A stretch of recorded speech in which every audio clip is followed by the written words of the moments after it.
2022 চনৰ মেট্ৰিক পৰীক্ষাৰ্থীসকলৰ বাবে সেবাৰ গুৰুত্বপূৰ্ণ নিৰ্দেশনাৱলী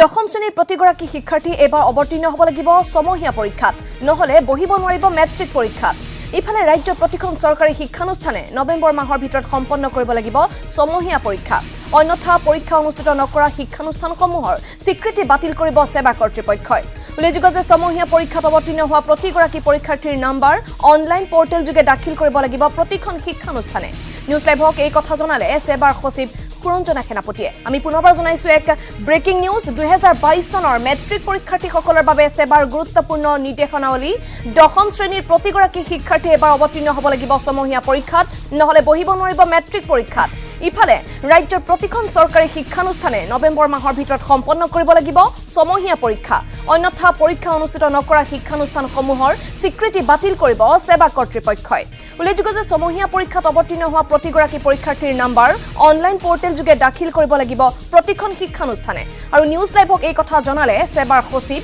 কুৰঞ্জনা সেনাপতিয়ে